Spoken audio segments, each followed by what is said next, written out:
Antes de empezar, un agradecimiento enorme a los dragones del vacío y a los magnánimos señores del Imperio Infinito. Con su ayuda puedo seguir con estas historias casi diariamente. Enfermedad del dragón. Los antiguos humanos usaban el oro como moneda.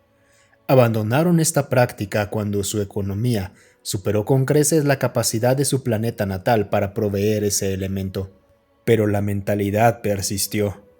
Cuando los humanos llegaron al escenario galáctico, no pasó mucho tiempo antes de que exigieran que todo el comercio con ellos se realizara a través de este material. La primera guerra interplanetaria de la humanidad comenzó en la pequeña colonia humana de Yukon, un planeta oceánico tan cercano a su estrella principal que los mares estaban llenos de elementos pesados. Coincidentemente, estaba justo en el centro del espacio Durkai. Los humanos llegaron ahí primero gracias a una ventaja de 50 años en la expansión galáctica. Ambas razas eran recién llegadas al escenario galáctico. Ambos eran vecinos que aún no habían aprendido el valor de la paz. Los demás ciudadanos de la galaxia no hicieron ningún esfuerzo por detener la lucha. Para el Consejo Galáctico en general, la fascinación humana con el oro llevó a la mayoría de las razas a creer que los humanos dependían de las propiedades químicas de este elemento en su tecnología electrónica, primitiva pero ciertamente funcional. Esta mentira es lo que los científicos Durkai y expertos en tecnología humana contaron a sus líderes militares. Esta mentira fue la que les hizo perder la guerra. Los humanos habían desarrollado electrónica a escala nanométrica y computación cuántica, como todos los demás. Tras el conflicto, los esfuerzos de ayuda se extendieron por las colonias emergentes de los Durkai. En los escombros de su mundo natal, cuya superficie estaba llena de cráteres de miles de kilómetros de ancho, las fuerzas de ayuda y los inspectores descubrieron que el fuego humano no había apuntado a los centros de población Durkai ni a sus fortificaciones militares, sino a vetas de mineral en la corteza del planeta que aún no habían sido descubiertas. La humanidad había saqueado el planeta y luego se había marchado. En la Segunda Guerra Interestelar de los Humanos, las fuerzas de Itinet, Sexbre y Durkai tomaron el planeta natal humano, la Tierra, con la esperanza de desmoralizar a su gente. Lo que descubrieron fue un páramo desolado, un desastre aún mayor que el que los humanos habían dejado en Durkan. El planeta era un sumidero de smog y concreto, otro error fatal de interpretación sobre la perspectiva humana. Cuando el Consejo tradujo por primera vez el nombre que los humanos le habían dado a su planeta natal, Tierra, no fue sorpresa para nadie descubrir que significaba suciedad o suelo en su idioma. Esta era una nomenclatura común entre las especies inteligentes de la galaxia. Aquello donde se paraban era su hogar, aquello donde crecieron era su hogar. Pero el Consejo pronto descubrió que la Tierra no había sido nombrada por el suelo que recordaba su nacimiento.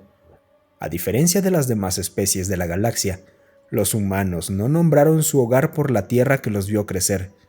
Lo nombraron por su pobreza, insuficiente, suciedad sin valor. Lo nombraron por lo único que tenían en abundancia, lo único que para ellos valía tan poco que lo abandonaron. Abandonaron su sistema solar en cuanto descubrieron cómo hacerlo. La Tierra no significaba nada para ellos, y así lo habían llamado. Este planeta era tan pobre en recursos que los alienígenas que aterrizaban ahí se quedaban atrapados en su considerable pozo gravitatorio, sin nada para sintetizar combustible estelar y sin forma de escapar. Se dice que la humanidad ganó su segunda guerra sacrificando su hogar en una brillante maniobra militar, pero la verdad es que sus enemigos simplemente gastaron todos sus recursos aferrándose a un mundo que no significaba nada para nadie. Los humanos fundaron muchas colonias mientras expandían su esfera de influencia, impulsados por la continua incomprensión de sus enemigos y sus vecinos.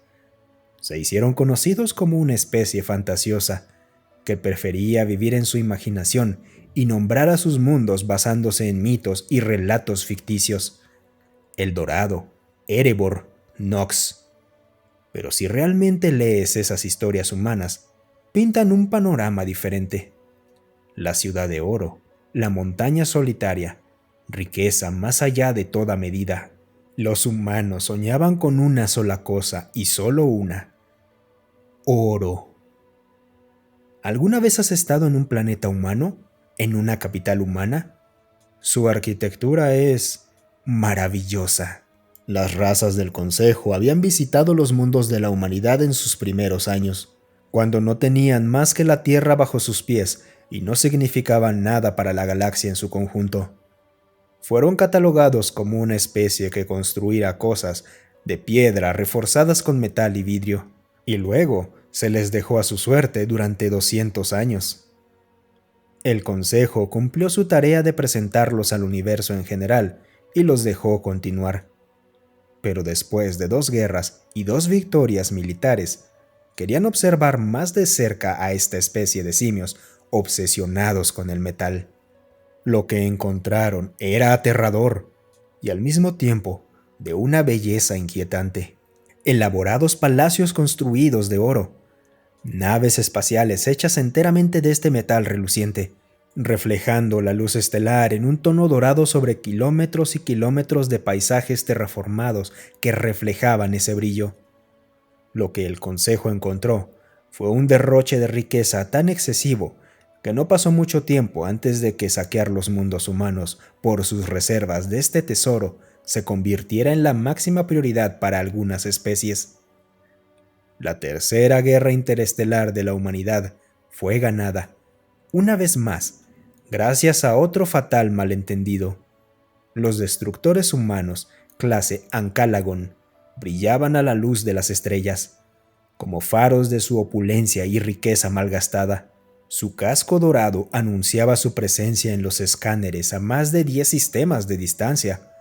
Como los dragones de los mitos humanos, protegían sus tesoros dorados con unos celos feroces.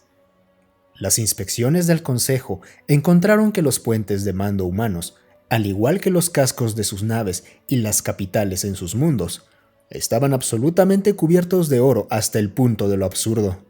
Los humanos lo llamaban chapado, un acto artístico que consistía en recubrir un objeto, ya sea pequeño o grande, con oro, lo suficiente para dar la apariencia de que el objeto entero estaba hecho de ese material, pero no tanto como para ser derrochador.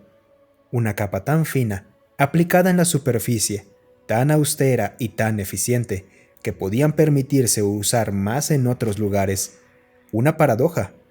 Un estilo artístico tan glotón y derrochador que tenían que ser lo más baratos y eficientes posible para gastar lo mínimo. Todo lo que los humanos fabricaban seguía este principio.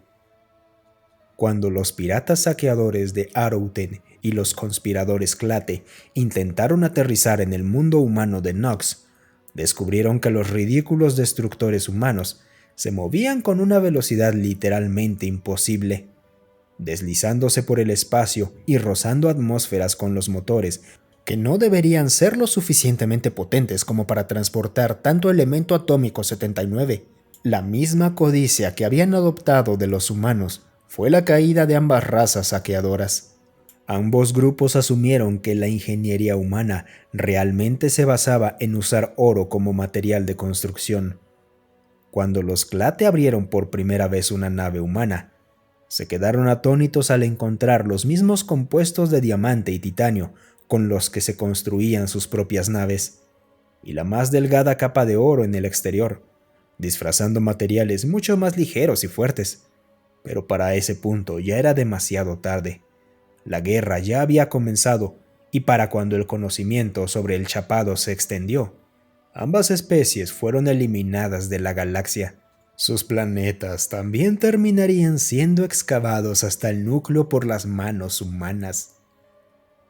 A medida que la codicia vigilante de los ojos alienígenas se hacía más atenta al avance y la fuerza de la humanidad, su impacto en la cultura de los mundos del Consejo creció de manera incontrolable. La demanda formada por el elemento dorado era tan grande que eventualmente razas que nunca habían encontrado a la humanidad pagaban con oro por bienes y servicios. El crédito galáctico se volvió inútil en menos de 400 años tras el advenimiento del Imperio Humano, y el Imperio Galáctico colapsó 300 años después, ya que las especies acudían en masa a la humanidad en busca de protección y apoyo. La raza más poderosa de la galaxia sería tu amiga por meras motas de un metal que de otro modo no valía nada.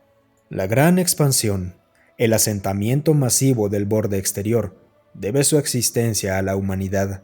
Los mundos fronterizos se obsesionaron con conseguir suficiente oro para saciar la avaricia humana, lo cual por supuesto nunca ocurrió. El dragón es un mito humano, una bestia feroz y terrible. Su aliento era como el fuego láser, su hedor peor que el smog de un motor atmosférico, y su piel más fuerte que la mayoría de las aleaciones de tungsteno. Pero su característica definitoria era la codicia. Deseaban oro por encima de todo, asesinaban por él, destruían por él, eran celosos y avaros guardianes de lo que la humanidad tanto deseaba. Pero los dragones no son reales, y la avaricia de los dragones tampoco lo es. Siempre fue solo una metáfora. Muchas gracias por escucharme. Si te gustó el video, considera darle un me gusta y dejar un comentario para alimentar al algoritmo.